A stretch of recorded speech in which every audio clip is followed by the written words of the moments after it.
right back. I think the limitation is always your creativity and the level of your ideas. If you've got a great idea, a 4-track or a laptop or a phone is a great way of doing it, but it doesn't make music better.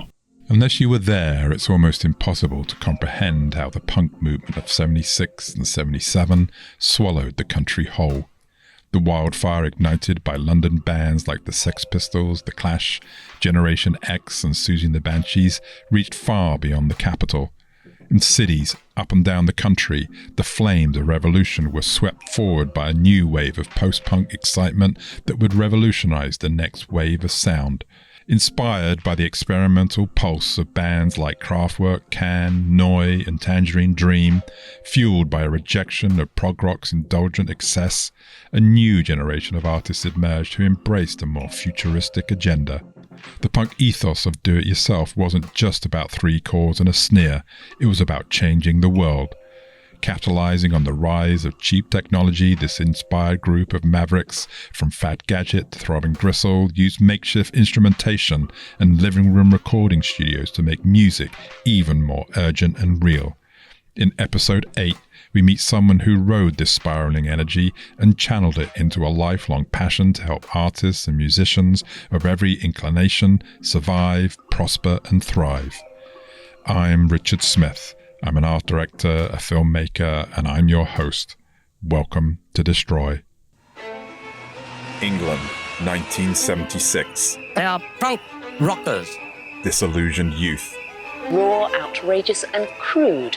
Anarchy. Striking miners. The new craze, they tell me. Mountains of rubbish. The winter of discontent. Worthless, nasty. Societal decline. No future. Chaos. They're a hero. Welcome to Destroy, a podcast about how the punk movement of 1976 spawned a cultural revolution still being felt today. You have to destroy in order to create.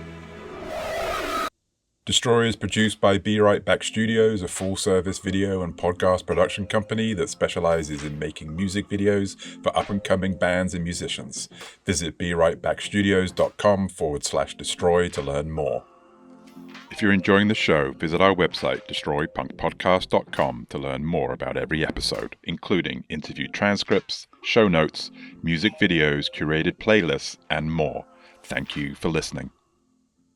My guest today has been in love with electronic music for over 50 years. He's a producer, a DJ, and a musician.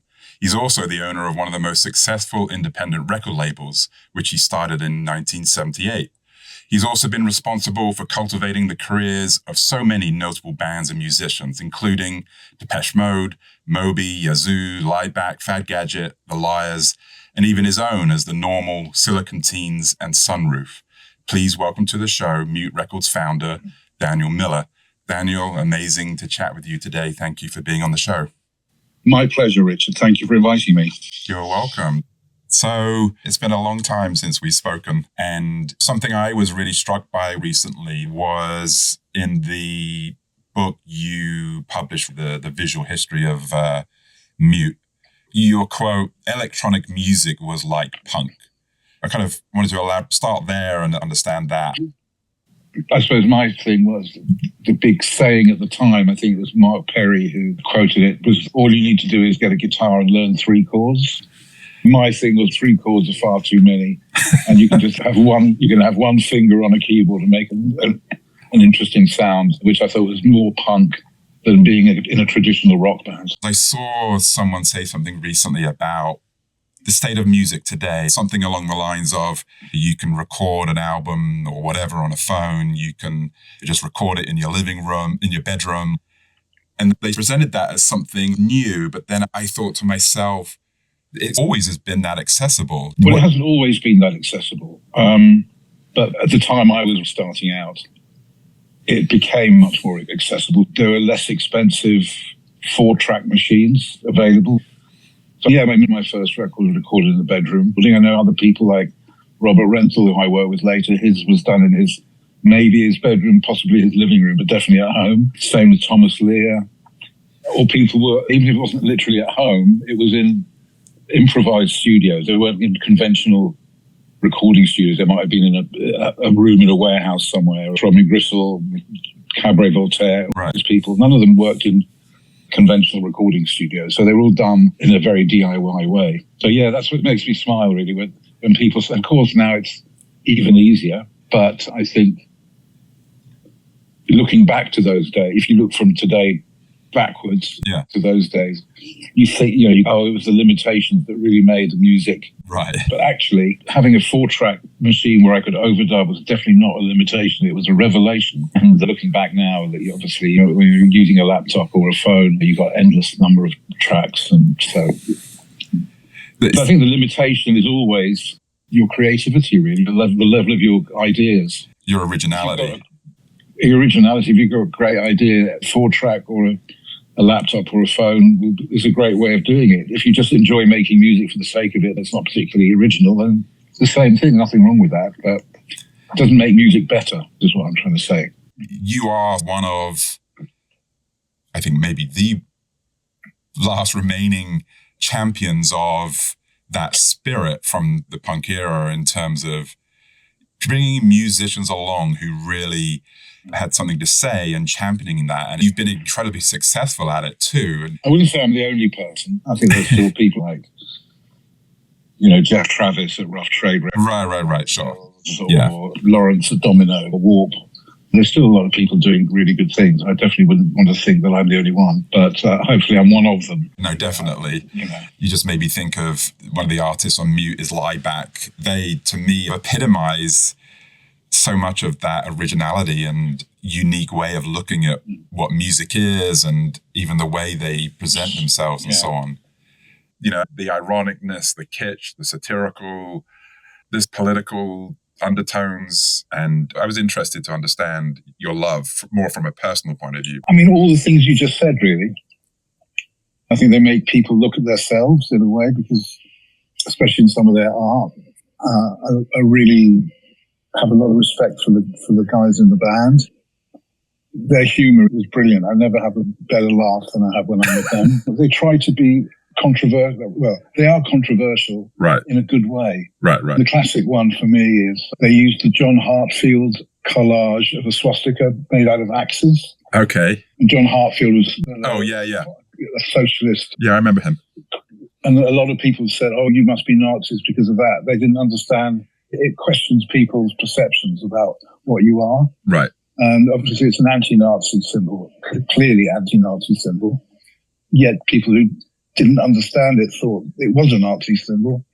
And I think that people aren't prepared to learn about things and they just take things at face value and make wrong judgments.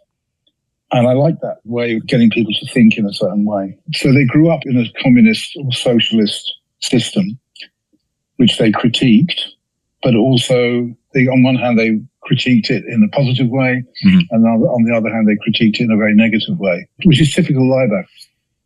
For instance, they were put in jail for some of their slogans. Oh, interesting. And then they were celebrated by the government. So this whole kind of controversy, which changes people's perceptions. Brilliant. So one other band I wanted to talk about a little bit was Depeche Mode. What was it when you saw them that first time, the Fad Gadget concert back in the early 80s? It was 1980. 1980, great. October 1980, I remember somehow. What was it that you saw in them at that moment? Do you remember? It was pretty clear. As you rightly said, they were supporting Fad Gadget at the Bridge House pub in East London, in Canning Town. And from the first few notes, I realized that they were really great pop songwriters. There was a very minimal setup, like just 3 very basic synthesizers and 1 drum machine. There was no backing tapes or anything. Right. And they made an incredible sound, very well structured sound. Yeah. And they were very young, 17, 18 years old. And for me, one of the things I liked about them, one of the things that I found interesting was they were the first generation of young bands who had the choice of getting a guitar or a synth for roughly the same amount of money. And they decided to go the electronic way. And There was just song after song. I couldn't quite believe what I was hearing. Every song was great. Right. And there were great harmonies, great arrangements, fairly basic, but sounds that worked. Dave, in those days, he was the youngest member of the band. He had a little underlight to make him look gothy. And he stood stock still with his Really? under the mic set. So different to Dave Garn today. Yeah, he was saving his energy. They came on pretty early, so it wasn't full yet. But the audience that was there were mostly their friends. And the other thing I noticed was, and that, it was unusual for that time, they weren't watching the band. They were just dancing as though they were in a club. And although it was mostly their friends, I saw some connection between them and their audience that is quite unusual. And that connection with the audience is something that's continued right till now. Absolutely, yeah. Yeah. I know at that time there were bands like OMD and Human League and slightly different bands like Cabaret Voltaire and Throbbing Gristle, that whole movement of electronic versus guitar-based music and being the opposite to London bands like The Clash and The Pistols. Was that part of it? Well, no, it was more, I loved the music, but I felt like it was a bit revolutionary in a way because they were so young and they'd chosen electronic instruments. Right. Because even though people like the Human League and the Cabs and all the other ones you mentioned, they were a little bit older, but these were proper teenagers. And they had this kind of scruffy, neuromantic look, which was not very well realized. Yeah. They were like kids from Basildon, and I thought they weren't trying to be cool in the same way as people like Spandau Ballet or Duran. Right. They were just like kids, really. Yeah. Playing great music, unpretentious. I honestly couldn't believe what I heard. And I went to see them backstage, if you can call it that. Yeah. Had a little chat to them. They started to be a bit cool then, a bit offish. What do you want, that kind of thing? Who are you, they said. Yeah. But they played in the same venue the following week, and I went back again just to make sure I wasn't kidding myself. And so in the end, I just went backstage and said, look, I'd really love to put a single out. And they said, all right then. Shook hands, and that's what we did. Love that. It was just everything, the way they were arranged, which was basically down to Vince. And they had the cheapest synths you could purchase at the time. And looking back, you'd think that was a limitation, but for them it was like a revelation because they could make all these new sounds and not have to be good musicians to play. They obviously were talented, clearly, and had something. Absolutely. I just couldn't believe what I was seeing and hearing, really. The amazing songs, really brilliantly arranged. That was it. So it seems, and this is me as an outsider, but if I think about the bands on Mute like Throbbing Gristle and then Depeche Mode and Yazoo and Erasure and so on, there's Cabaret Voltaire and Lie Back. There's such diversity. I know you have a love of electronic music, but I'm curious where this championing of people who are not quite doing it the same as everybody else. You have this love of diversity. Growing up, all my teenage years were in the 60s, right? And I was very, very picky. I wasn't one of those people who said, I love all kinds of music. I said, that Beatles single's really good, but that one's shit. And then I went from that to slightly more psychedelic-y things for a bit, and then I got bored with it. British music seemed to be going down a road I wasn't that keen on, more self-indulgent. And then I got into the krautrock, German artists, more experimental music. And so that was my musical history, my musical education, if you like. So all those things are part of what I like. Pop music to something that's very different and new. So that's how the roster is reflected in a way. I don't think about it intellectually. You obviously see somebody, hear somebody, even your own music. You're inspired and driven by, I'm guessing, the making, because you're a producer and a DJ and a musician. So it's the making, I think, from my perspective, from looking from the outside, that seems to really drive you. The process of making music is something that I'm very interested in. I enjoy being part of in some way or other, and maybe helping other people realize their musical vision through my experience of the process. It sounds corny, but you're like the artist in a way, because you're not like, let's say Tony Wilson, right? The real Svengali type. He had obviously championed people who were up and coming equally as, but you're very much a behind the scenes, less in the public eye, perhaps. We came from a very different place, but we ended up in a very different place as well. But at the same time, I suppose my love of electronic music was mirrored in him, his love of Manchester music. Do you know what I mean? It was, right. There was something he wanted to grab hold of and really promote, partly because there's north-south divide and it doesn't want everything to be London-centric. And he was Mr. Manchester as well. It was about the music. It was all about the culture of Manchester generally. I suppose that was his passion. And obviously some really great groups that came out of that. And he was the one who gave them the platform. And that's fantastic. Yeah. But yes, he was very much front and centre, and I was he was the centre forward, I was the centre half. I love that analogy. He was a Ronaldo, I was like the Chopper Harris or something like that. And the other team was like the mainstream music industry. Yeah, I guess so. Did you have a relationship? The first encounter I had was when he was doing his show, his TV show, he played my single. He played Warm Leatherette? Yeah, he played Warm Leatherette. And so I just phoned him up to say thank you, basically.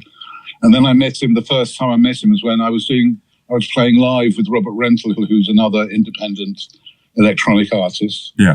We did a little tour, 3 dates, I think, with a band called Pragvek, who invited us on. And we played at the Russell Club, which was then called The Factory. And he was there, and he was very excited because he was showing me the artwork for the first EP, which was with Cabaret Voltaire. Okay. I can't remember exactly. So he was just literally starting out at that point, very, very shortly after I released my single. Right. And then independent labels started to have hits. And I think we were exchanging a lot of information about what the best way to do certain things was. Because none of us, whether it's Jeff Travis or Tony or Martin Mills, he had more experience in a record shop. But it was exciting because we didn't really know what we were doing. And yet we were having hits. Right. And the majors didn't really like that because they felt that having a hit was their territory. You know, we were fine when we were nice little independent labels. Right. And they could sign, if we had any bands who were interesting, they could sign them if they thought it was going to be a hit. But now we were getting the hits ourselves. There was a whole part of the market that was closed off to them in a way. How interesting. And anyway, they were trying different tricks with the chart rules to make it more difficult. But we actually were more imaginative than them in the way we abused the chart rules in a way. I see. And so over the years, I met him loads of times. Actually, we got on very well. I have to say we got on very well. I love the full circle of that. I don't know if you've ever thought about it, but from that first single with Cabaret Voltaire, who are now with Mute, and with Joy Division on that EP, who obviously became New Order, and then amazingly are now part of Mute too. There's this, you may not see it this way, you're continuing that legacy of his in some ways. It's sort of an amazing full circle in some ways. I do feel that up to a point. I think those artists need to be taken care of. They deserve to continue. It's just really important that those things stay in the public eye. Right. Really. And yeah, I know what you mean. I did say when we did the New Order signing a while ago, now a few years ago now, I just said I really hope that Tony and Rob Gretton, who was obviously both of them passed away by then, right, approved.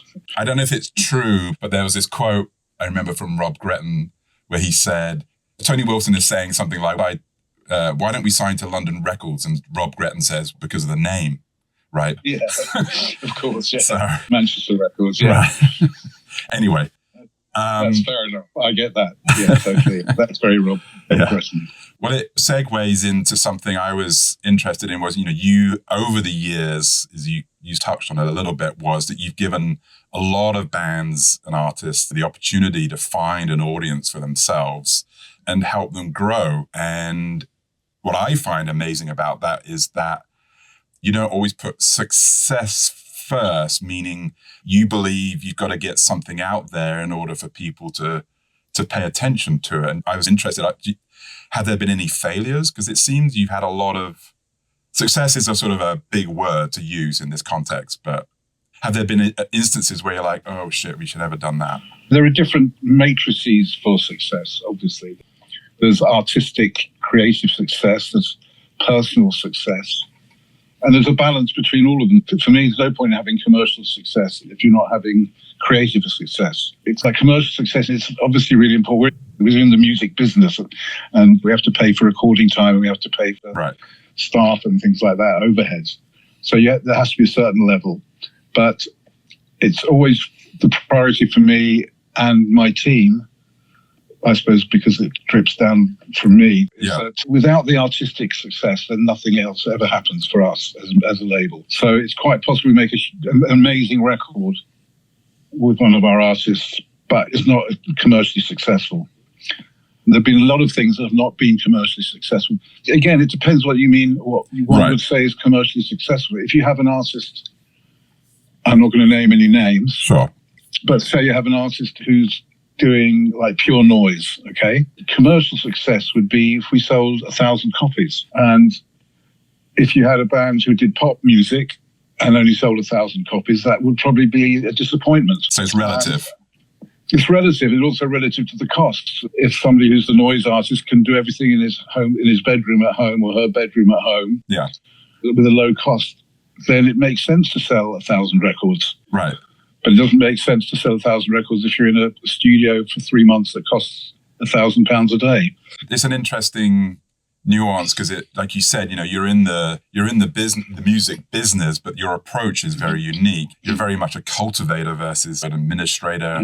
I've always been really impressed with your approach to marketing. And again, that's a super general topic, but I think of like Moby. I always thought Moby was a massive success because people picked up on it and put it into advertising. But I believe that was actually something that just came from you, from Mute. You were like, why isn't this album popular? And there's this real savviness, and it just makes me think in many ways you're an industry unicorn. You're somebody who is not afraid to take risks. Your first opinion, your first kind of analysis is correct, really. When Play came out, it took a year before people cottoned onto it, really. We released 4 singles before anybody even knew about it. It was crazy. We didn't think it was going to be as big as it was, but we all thought it had real potential. Right. But people weren't picking up on it. Maybe it was the timing, who knows. But by the time the 4th single came out, it was a different story. And regarding the advertising, using music for ads, it was still a time when a lot of musicians and labels, including us, were very wary about using our music in advertising. The first time it was used, the late Brian Griffin, the photographer, was a good friend of Mute. He did the first 5 Depeche Mode. But he got into making commercials.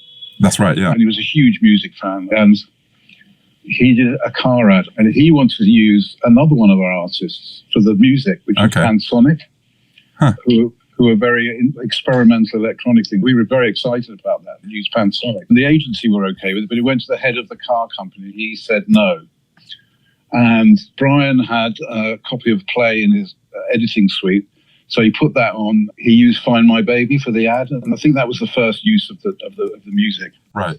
And then somehow it became the sound of advertising. I don't know. I don't know how that mental route works. Music supervisors who do film or TV or ads, they need somebody else to be affirmative of a style. So somebody's been brave enough to do that. In this case, Brian. Right. It always takes one person to take that first step. I think as an outsider, there's an element of your approach to musicians and giving them an opportunity to record and release, etc. It's very much willing to take that risk, as it were, or to say, believe in them and say, this is stuff people should be aware of, and then people grab onto it. But, don't get me wrong, we've had our failures. Definitely, but never anything I've regretted doing.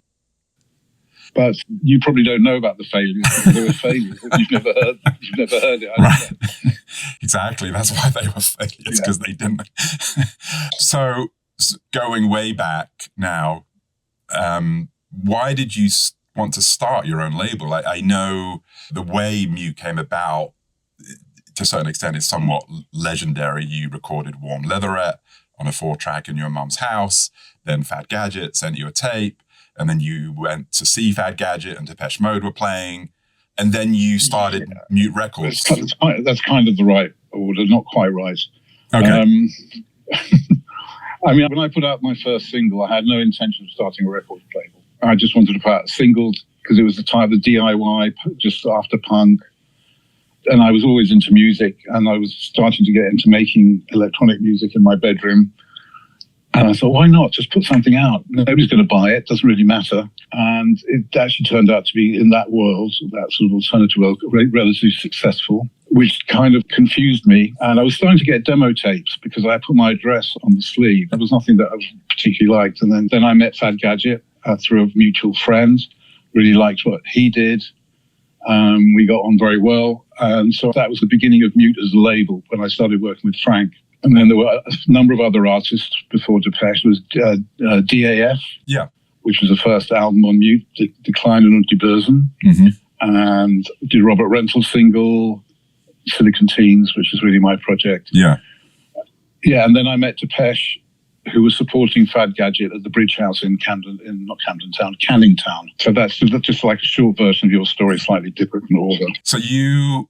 not at that time, but a little bit before that, you were living in Switzerland, right? You were working as a DJ, and then you came back to England to be part of the punk scene. And something you said that interested me was that you thought that the punk music was quite conservative, but you liked the ethos. So what did you like about punk? There's a couple of things. I didn't come back to the UK to be part of the scene.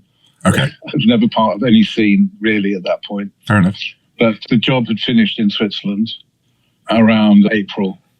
And so I came back to London. I'd been reading about punk and the kind of excitement around it. So I was super excited about it. And soon after I got back, I was listening to John Peel. And as I turned the radio on, it was in the middle of a song. And I had no idea who it was.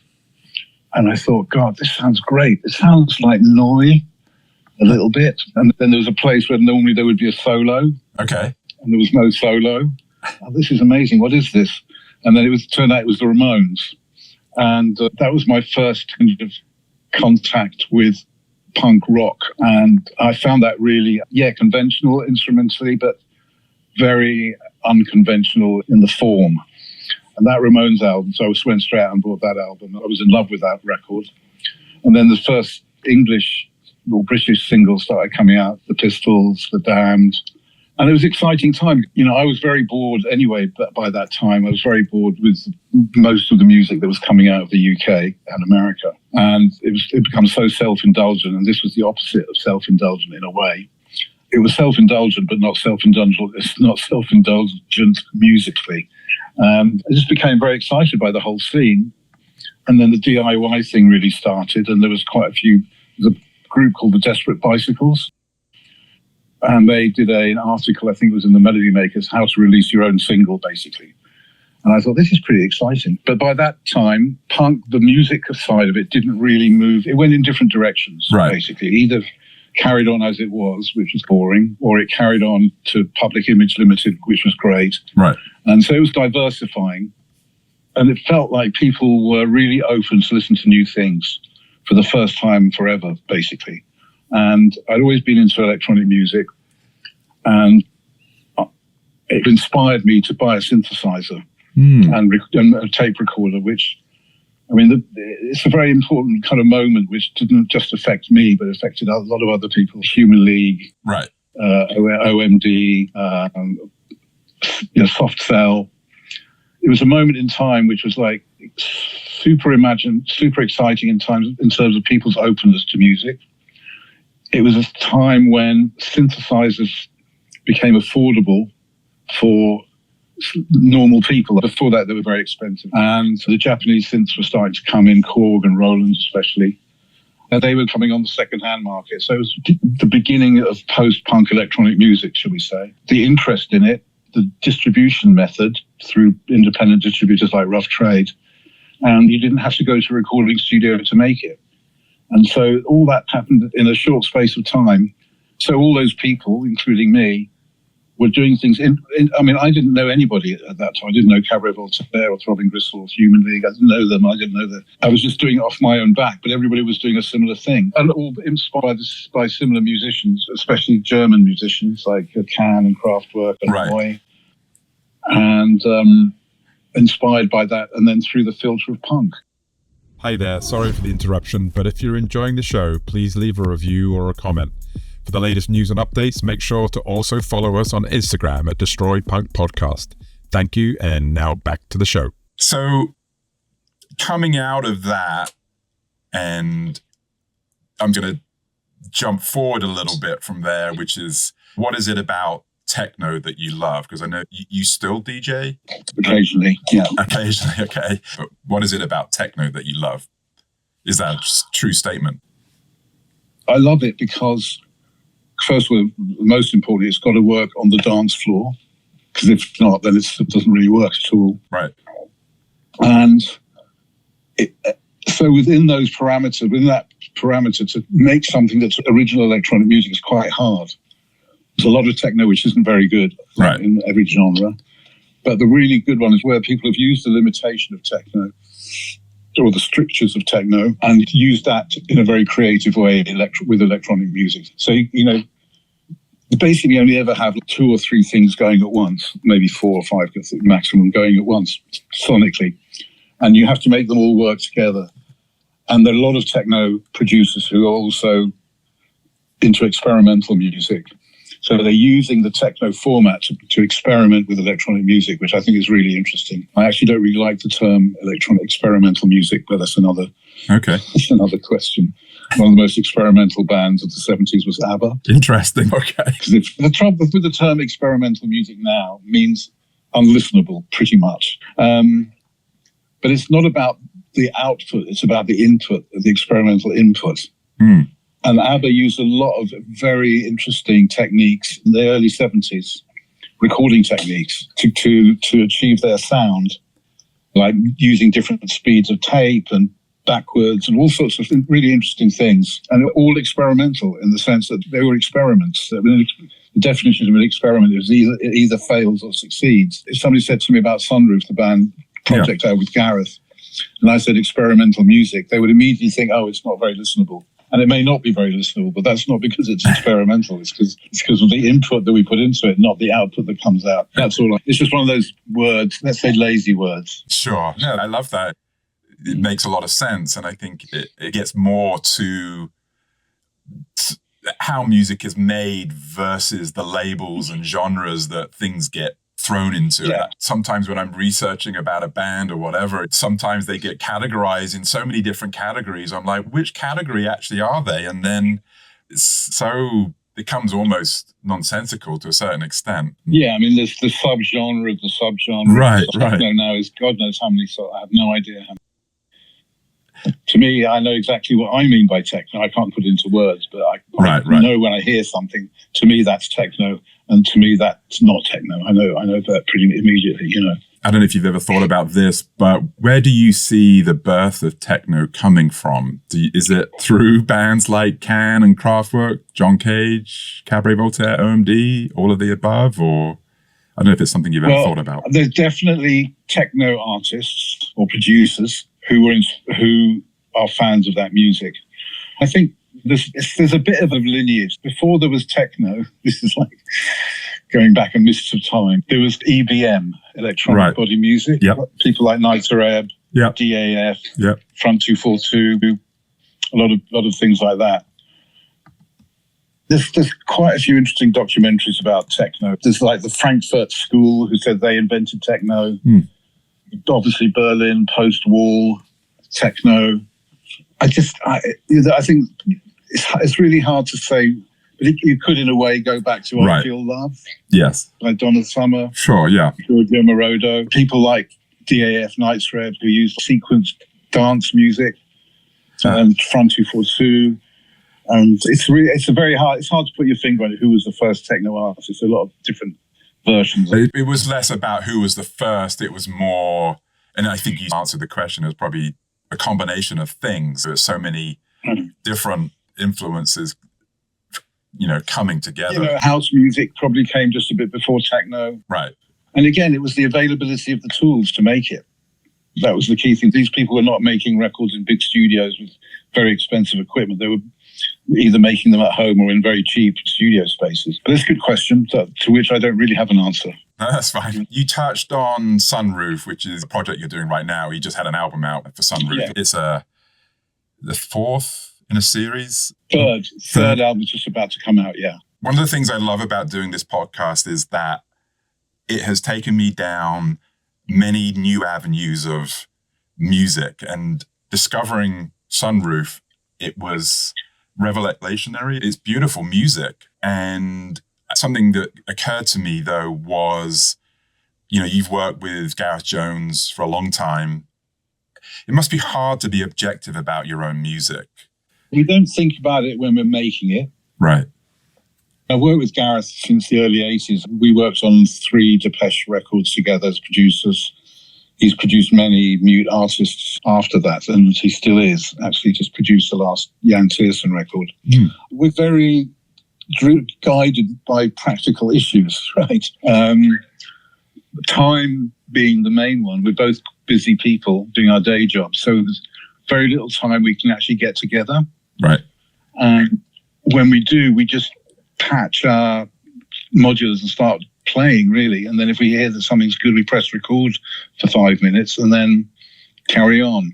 And we use a sort of a technique which I learned from photography, because I'm a keen amateur photographer as well, street photographer. I'm not very good, but I'm keen. Interesting. A lot of street photographers, and maybe other kinds of photographers as well, they don't look at their pictures for 3 months after they've been taken.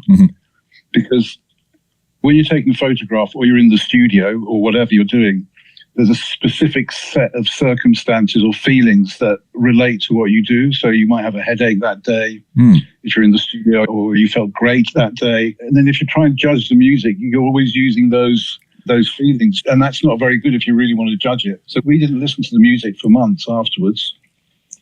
And then we did. And we were all both very surprised by a number of things. One was how good some of it was, how bad some of it was. But interestingly, I think that we couldn't remember doing it, and we couldn't remember who did which sound. So we became really like an audience rather than a producer. And that was, I think that's a really good way of doing things. It's not always practical in the music business because you want to get the album out. Right. But for us, there was no real pressure for that. You just get to hear it objectively. And it's fun and depressing at times. It's also fun.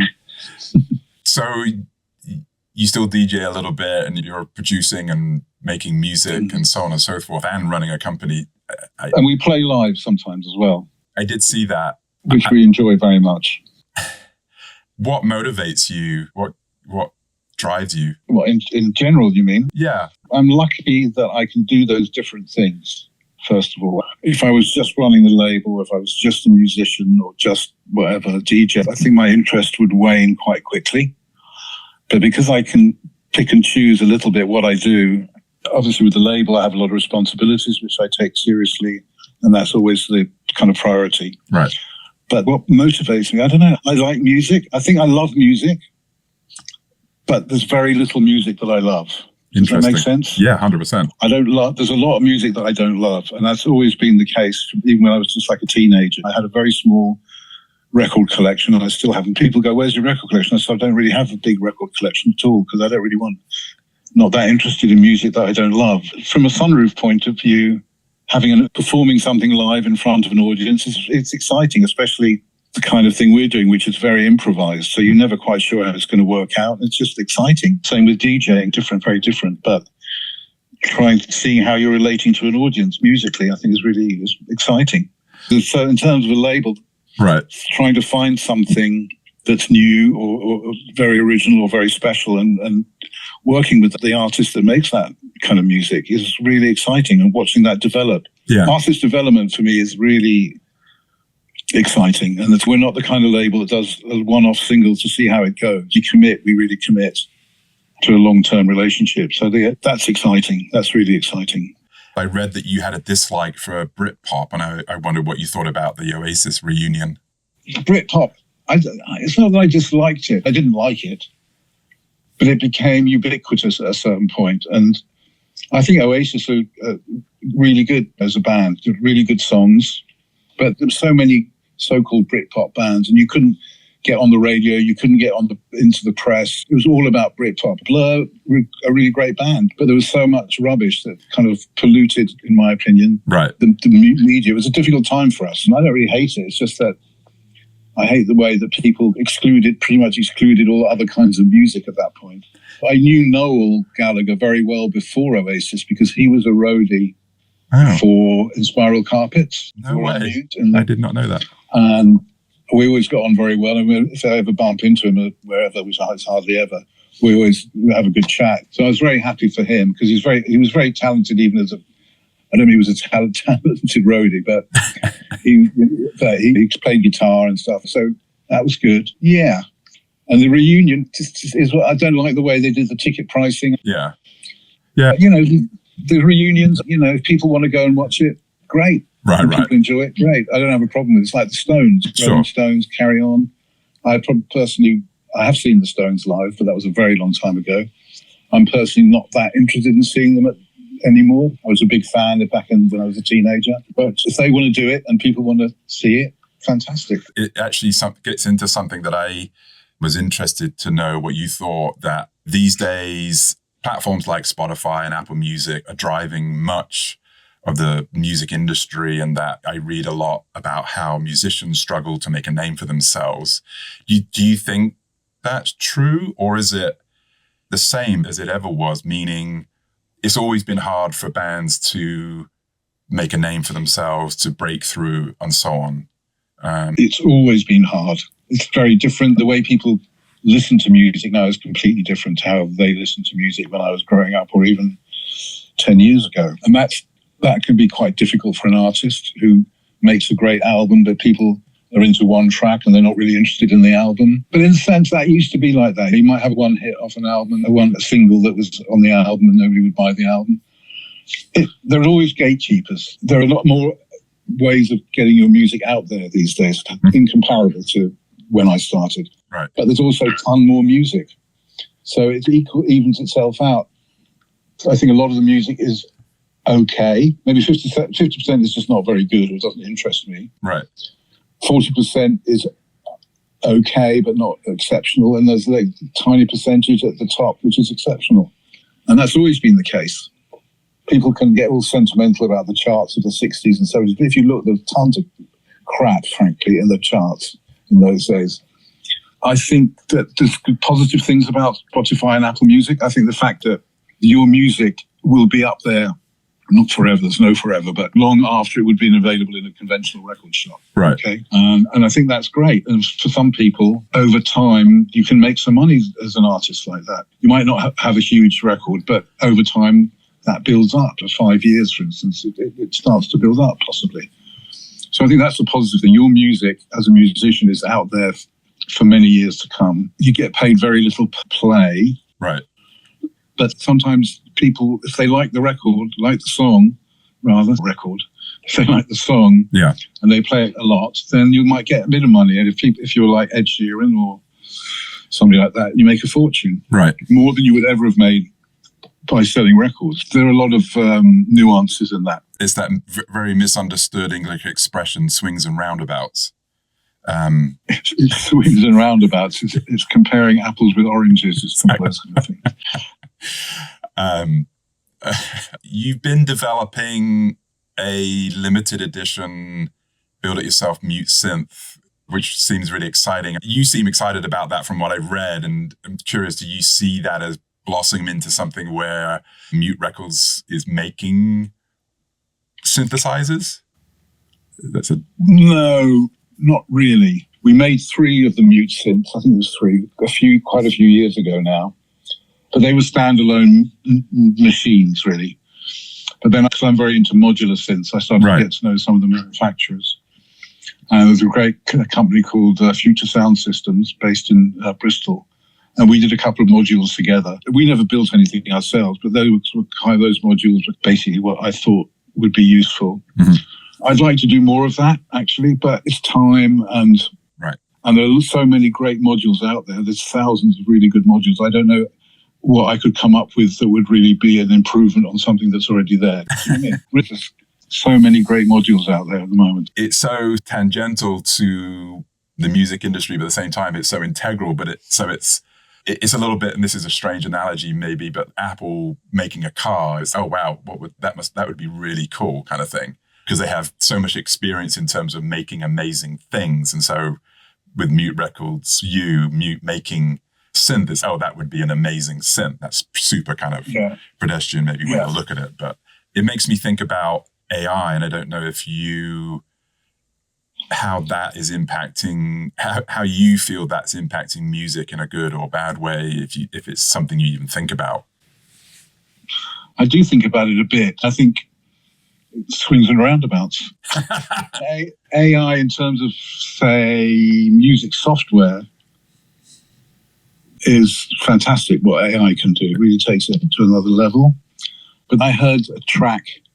It was something that was like a demonstration rather than a commercial project, using an AI version of Dave Gahan's voice. Oh, interesting.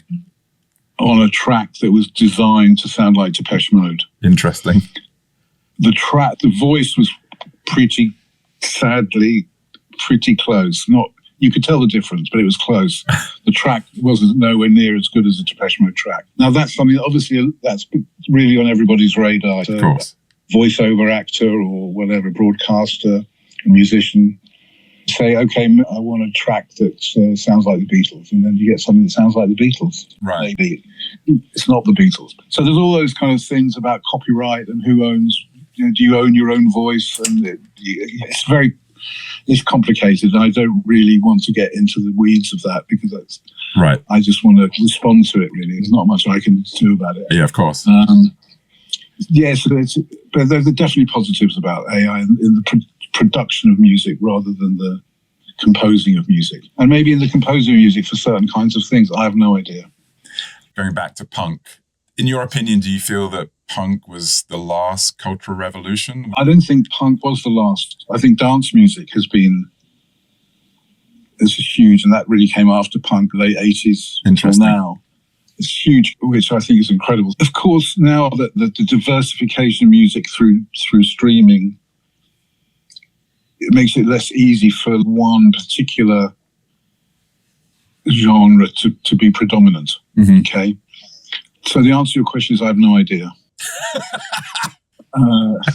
Because people ask me questions like, "What do you think the future of music is?" And I really don't know. Yeah, it's a really fair point, and it's not a wrong answer. Say that it's a wrong answer. It's a really fair point. It's just something that fascinates me, and it's less about the music, because I don't see a correlation necessarily between punk music and the music of today. It's more what you said early on about the ethos and how, the do-it-yourself and how it enabled yourself and others to get into what you love to do, and so on and so forth. So I think you can trace things like techno. I think, for instance, you can trace back to punk in a way, but not that the people who are making techno would have any clue about that. But you can trace it back to Kraftwerk, and you can trace it back to, and you can trace punk to. A lot of punk musicians were into bands like Can. I mean, John Lydon famously applied for the job as lead singer of Can at one point. Wow. And the people like Hawkwind, who I loved as well, not a typical British band at the time, and Noi, and a lot of punk musicians, before punk was punk, were into that kind of music. It all feeds into each other, even if people aren't conscious of it. Right. There are a lot of people who are one-person labels right now, for instance, who are putting out a couple of singles, and that's very much part of the punk ethos. Musically, yeah, I guess so. The bands who sound like they could have been punk bands, maybe. It's about energy as much as the actual musical content. It's about the energy of punk at a point where music was very staid and very boring and self-indulgent, and punk came like a massive shot in the arm And will there be a type of music that comes along that has the same effect that punk had, or that psychedelia had, or the 60s pop thing had? Very hard to say. Very difficult, I think. But that doesn't mean it can't happen. One last question before you have to jump. Something I was curious to talk about was the Miller-Zillmer Foundation. There's some really amazing things happening. It would be good to hear a bit more about that, because I thought it was a really interesting thing you are doing today. Yeah, it's me and my wife, Deanne. She's a visual artist, photographer, video artist, painter. And I think at some point we just felt we've got, between us and the people we know, there's quite a lot of talents there. And how do we put those to use in a way that's not just about us creating, but somehow use that to bring people together in a different way. So we started out with a couple of projects. There was one of which was the modular synthesizer ensemble. Yep. Who existed before us. We didn't create that. But that existed before, and I'd seen them. It's run by an Austrian guy called Gammon. And I'd seen that, and I always found it incredibly moving to see. It's basically young teenagers from 10 to maybe 15 or something like that. And he contacts schools or different youth organizations looking for volunteers who want to be part of this ensemble. And he'll meet them in the morning. And they have no musical experience normally. They don't play any other instrument. And he has, I think it's 12 or 14 little modular setups, right? And he'll teach them how to use those. And then they'll make a piece, compose a piece together. And then in the afternoon, they'll perform it live. Wow. So it's remarkable. It's really very moving. I remember the first time I saw it was with a couple of hard-bitten modular synthesis. and we were all really in tears. It was just incredible. So when we decided to start the foundation, that was one of the projects I wanted to support. And we still do, and that's a really wonderful experience for people. Yeah. And then we did these online artist residencies where we put out a call saying, hey, if you want to participate in this workshop, like a residency, online, write to us. And we got a lot of applications. And we picked 4 artists from different disciplines. 4 artists who we thought would work together well. We interviewed them online. And then we put them in a space, not a digital space. We gave them a stipend for 3 months. And in that period, to produce something as a group. And it was incredible. It was a social experiment as much as an artistic experiment, watching these people from different countries with different disciplines who'd never met, coming together to work on a project. It was really satisfying. It's a bit like putting a band together, basically. So, okay, make an album in 3 months. And then there's a number of other projects that we're supporting as well. And there's some very long-term projects. We're working with an organization called East. But what they've done in the past is they've rented a train in East Africa and put artists in there from very similar kind of concept to our residencies, but it's all done in a train. Right, okay. And the train goes through Africa, and they pick people up on the way, artists, and they work together on the train, and then in the end, they have an exhibition. I think it's a brilliant project. Again, it's not a project that we invented, but it's one we're supporting. Yeah, and we're working with a gallery space in Berlin called CLB, and we're putting on an exhibition from one of our artists in there in the spring. It's moving along. It's not a good time for things like this financially, but we have some really generous donors who help keep it going. Yeah, and a lot of really good supporters, and it's something that we find very enjoyable, worthwhile, satisfying, all those things. Brilliant. Yeah. Brilliant. I'm going to let you go and say thank you. It's been wonderful to chat with you. Thank you. Yeah, lovely. I've enjoyed it. I've enjoyed talking about myself. It's as we all do. All right. Thanks. All the best. Yeah, you too. Thank you very much. All Cheers. Right. Bye-bye. Bye-bye. My name is Richard Smith, and I'm your host. I'm a filmmaker, an art director, and once upon a time I was part of the big 80s. I designed record covers for Depeche Mode, I danced with Bono, discussed art with Mick Jagger, and drank tea with Susie Sue. I also grew up during those turbulent times in England in the late 70s and was driven by the do-it-yourself ethos of punk. I obsessed over bands like Joy Division and New Order and went on to work for the album cover designer Peter Saville.